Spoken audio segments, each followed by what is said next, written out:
안녕하세요. 볼만찬 기자들의 만기자입니다. 오늘은 스코어보드 분석 강원편입니다. 뒤에 배경이 조금 낯설다고 하실 수 있는데요.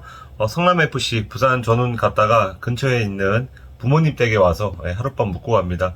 그러다 보니까 좀 깨끗한 배경을 찾았는데 이게 그나마 좀 나은 세트더라고요. 친숙한 분도 많을 거라고 좀 생각이 됩니다. 강원 지금 외국인 선수도 그렇고 선수 보강이 빠르게 진행되지 않은 감이 있습니다. 그리고 또 다른 팀의 러브콜을 받는 핵심 선수도 있어서 조금 뒤로 밀어놨습니다. 혹여나 이적할 경우엔 해야 할 말이 완전히 달라질 수 있거든요.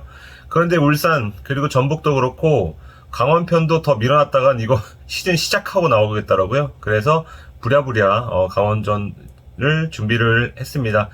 다른 팀도 마찬가지겠지만 시즌이 개막한 이후로도 다소간의 스쿼드의 변화가 있을 수 있다는 점 항상 염두에 두시면 좋을 것 같습니다. 윤스가 동계 때부터 본격적으로 다진 강원은 달라질 수 있을까요? 스쿼드 보시고 판단해 보시죠. 인앤아웃부터 좀 보겠습니다. 많은 이동은 없습니다. 신인 선수들을 이렇게 조금 걷어내서 보면 디노 이슬라모비치, 이름의 임팩트 면에선 저는 이브라이모비치와 비슷한 이슬라이모비치가 좀 강한 것 같았는데 디노로 등록명을 정했습니다.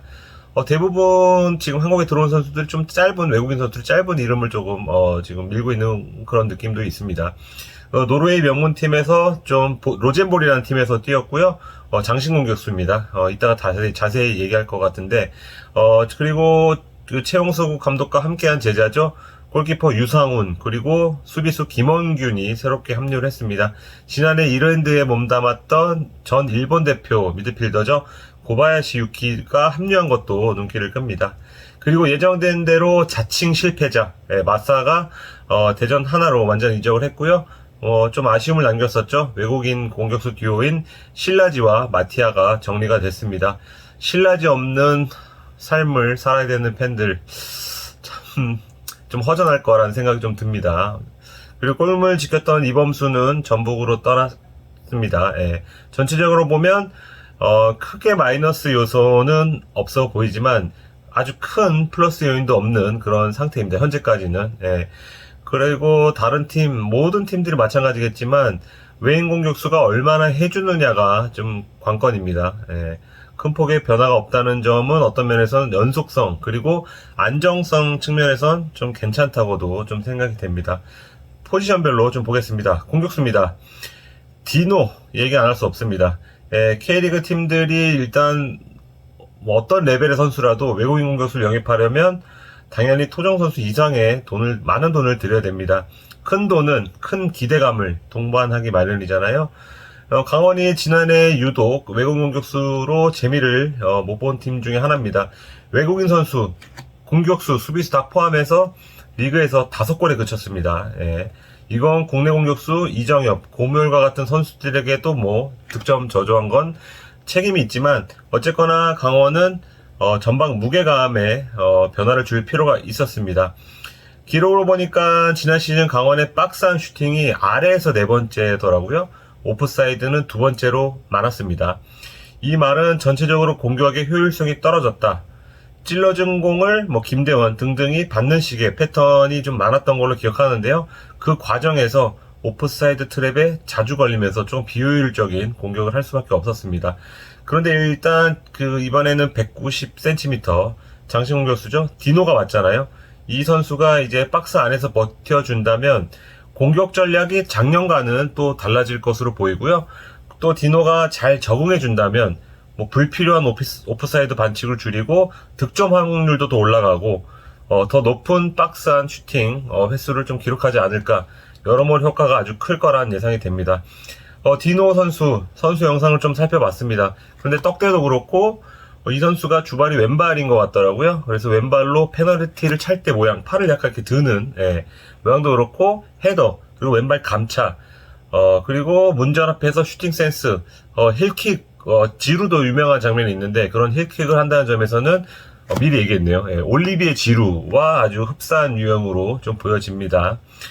기존 강원 공격진 중에선 왼발잡이가 딱히 없는 걸로 제가 지금 딱 얼핏 떠올렸을 때 생각이 되는데, 그런 점에선 떡대형 왼발잡이는 아주 유니크하다고 볼 수 있습니다.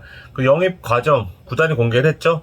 일찌감치 점 찍어뒀다고 합니다. 관계자들 이야기 들어보면 외인 선수 영입할 때 보통은 1픽, 2픽은 쉽지 않다고 합니다. 비싸기도 비싸고 경쟁이 심하기 때문이기도 한데요. 그런데 이경표 대표는 그 최용수 감독이 일찌감치 1픽으로 찍었던 디노 선수를 영입하기 위해서 인맥을 활용했다고 이렇게 좀 기사도 나왔었습니다. 그런데 관건은 뭐 일단 그 컨디션적인 문제겠죠. 적응 문제. 합류가 굉장히 늦었습니다. 그래서 몸을 좀 만드는 과정이 좀 필요해 보이고요. 몸만 만들어진다면 바로 투입될 것으로 그렇게 전망이 됩니다. 디노 중심의 공격진은 여러 그림을 그려볼 수 있을 것 같습니다. 네. 연계가 되는 공격수죠. 이정엽 선수와 투톱을 이룰 수도 있고요. 그리고 김대원이 그리고 그 투톱에서 김대원이 아래 10번 롤 트레지 콰스타 네 이런 이름이었던 것 같은데 죄송합니다. 짧은 지식이 들어갔는데 그런 10번 롤을 맡을 수 있을 것 같고요. 김대원과 빅앤스몰 투톱으로 나설 수도 있습니다. 아니면 디노가 원톱으로 나서고 양 옆에 발빠른 윙어들의 지원 사격을 받을 수도 있을 것 같습니다. 예. 물론 상황에 따라선 디노가 생각보다 잘 안 풀리니까 쪼코로 활용할 수도 있습니다. 고명을 선수도 굉장히 역할을 해야 되는 그런 핵심 선수인데 작년에 부상으로 고생했잖아요. 근데 부상이 좀 이어지고 있습니다. 1분기 정도는 지나야 돌아올 것으로 좀 보여집니다. 고로 디노와 김대원, 이정엽 중심의 공격진이 꾸려질 것으로 좀 그렇게 전망이 됩니다. 미드필더 보겠습니다. 기존 멤버 그대로 가고 여기에 유키가 더해지는 그런 그림입니다. 유키 선수는 이제 곧 이제 더해집니다. 이미 뭐 지역지 기사도 나왔고 팀에도 합류한 것으로 알고 있지만 오피셜이 늦어지는 그런 케이스라고 보시면 되고요. 유키가 오면서 중원 자원은 더욱 풍부해졌습니다. 인천이 뭐 이명주 오면서 중원 맛집, 중미 맛집 하잖아요. 그런데 강원 멤버 한번 보세요. 한국영이 중원에서 든든히 버텨주고 있고요. 여기에 올대 출신이 김동현이 있고요. 그리고 많은 팀들이 탐내는 황문기 선수가 있고요. 당돌했죠. 인터뷰 그때 기자회견을 보니까 최용수 감독한테도 기가 눌리지 않는 그런 모습이었는데 서민우가 있습니다. 여기에 22세 이하 카드인 김대우 선수도 있다. 기본적으로 3-5-2 전술을 쓴다면 이 중에서 3명 6키를 한 칸 올리고 밑에 한 칸 올리는 뭐 삼각형 대형이 될 수도 있고요. 아니면 한국형을 원볼란치로 두는 역삼각형 대형이 될 수도 있겠고요. 투 미들로 나선다면 또 다른 조합을 활용할 수도 있을 것 같습니다. 유키가 디노와 마찬가지로 얼마나 빠르게 팀에 녹아드느냐가 좀 중요해 보입니다. 이랜드에서 유키 선수는 뭐 현재 감독도 좀 다르고 상황도 좀 다르면서 좀 힘든 시간을 좀 보냈습니다. 왜냐면 기대치가 워낙 컸기 때문에. 그런데 이제 유키 선수 같은 경우에는 그 마사 선수와는 좀 약간은 좀 다른 케이스라고 할 수 있습니다. 마사 선수는 작년에 정말 큰 기대를 받으면서 강원에 입대를 했는데 여러모로 좀 맞지 않으면서 출전 시간도 많이 갖지 못했고 결국 임대로 떠난 다음에 완전히적으로 대전 하나로 떠났습니다. 유키도 역시도 이랜드에서는 비슷한 큰 기대감을 갖고 왔지만 뭐 실망스러운 모습 보여줬다. 하지만 그 영입된 과정에서 최용수 감독이 유키 선수를 좀 좋게 본 것으로 그렇게 알고 있고 유키 선수를 어떻게든지 좀 활용할 그런 의지가 있다고 좀 들었거든요. 그런 만큼 어떤 유키 중심의 미드필더진도 좀 생각해 볼 수 있습니다. 그런데 일단 뭐 디노와 마찬가지로 합류가 늦었거든요. 그래서 시즌 초반에는 기존 미드필더가 나설 가능성이 좀 더 높지 않을까 이렇게 전망을 해봅니다. 여기에 신창모 선수가 이제 중미, 공미, 윙백 다 나설 수 있기 때문에 다양하게 활용될 것으로 보이고요.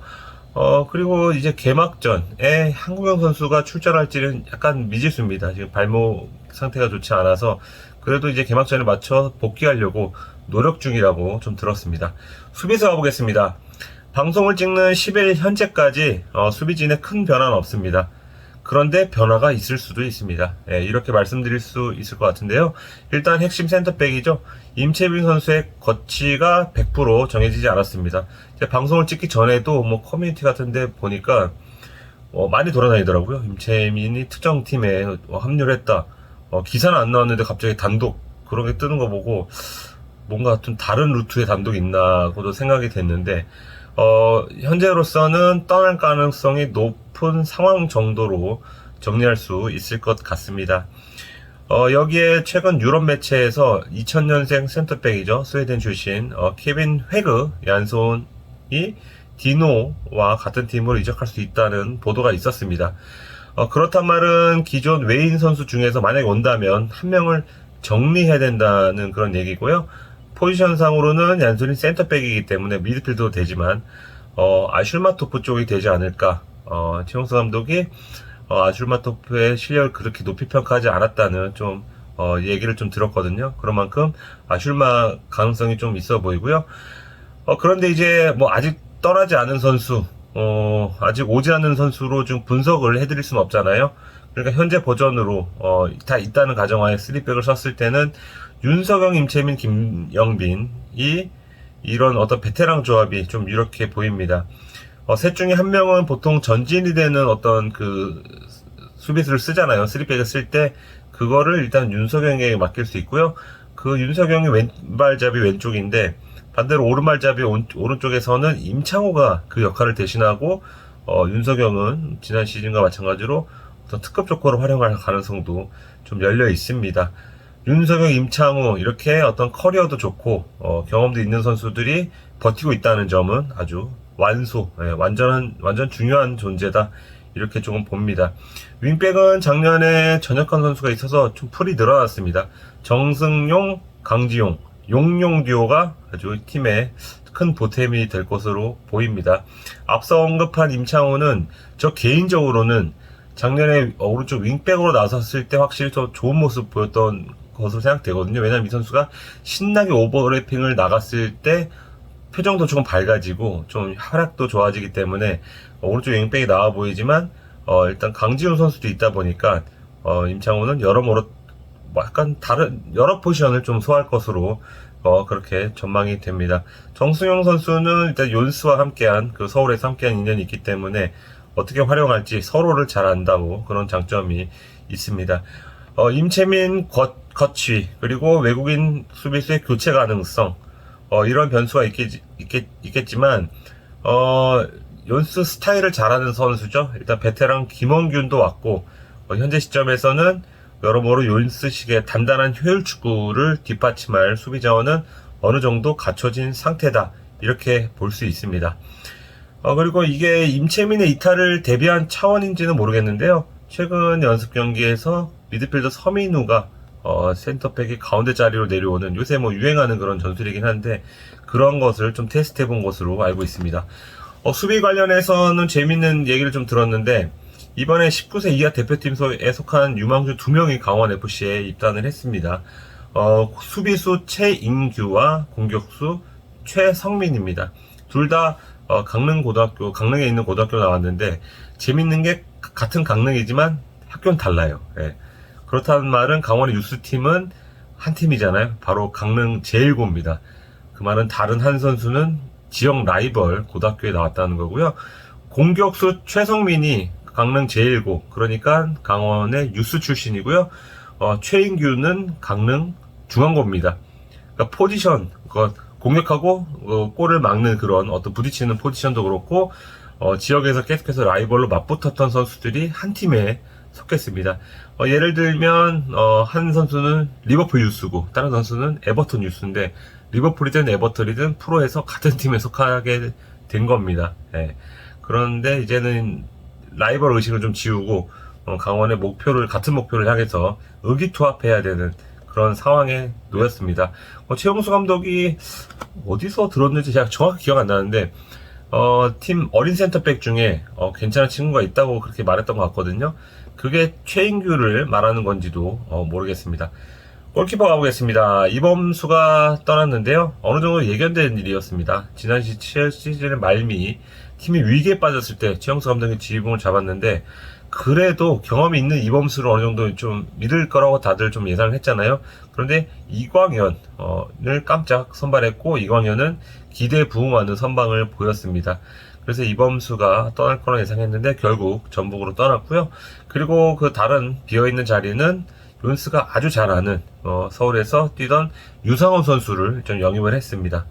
그런데 골키퍼는 이제 벼라는 그 정도입니다. 어떤 경험의 유상훈과 패기의 이광현이 1, 2번 자리를 두고 선의 경쟁을 펼치지 않을까 이렇게 전망을 해보고요. 김정호 선수 지난 시즌에 기회를 초반에 좀 받았지만 좀 실수를 많이 했던 그런 기억이 있는데 이 선수가 한 걸음 떨어진 상태에서 그래도 좀 반란을 꿈꿉니다. 22세 자원 꽤 있습니다. 그런데 아무래도 김대호 선수가 한 발, 아니 한 세 발 정도 앞섰다고 좀 보여집니다. 지난 시즌 승강피오를 포함해서 23경기를 뛰었고요. 2골 1도움을 좀 기록하면서 프로 데뷔를 아주 잘 보냈습니다. 특히 승강피오에 계속해서 출전했다는 거는 윤수 감독이 어느 정도 이 선수를 신뢰한다고 좀 보여지는 그런 대목이거든요. 김동현, 서민우, 황문기 이런 형들과 일단 경쟁을 해야 되지만 22세 효과를 아무래도 어느 정도는 좀 누릴 것으로 전망이 됩니다. 다른 22세 선수들도 물론 실력이 있기 때문에 이 선수들에게 기회가 돌아갈 수 있거든요. 그래서 윤수 감독이 젊은 선수들을 어떻게 기용하는지도 지켜보시면 좋을 것 같습니다. 강원은 일단 홈에서 성남 FC와 개막전을 좀 준비를 하고 있습니다. 일단 두 팀 모두 스타일이 조금 단단한 효율 축구를 하는 그런 팀이다 보니까 아주 좀 흥미진진 뭐 이런 익사이팅보다는 뭔가 좀 긴장감 넘치는 그런 경기가 될 것 같거든요. 다음에 프리뷰 때 좀 자세하게 좀 풀어드리겠습니다. 감사합니다.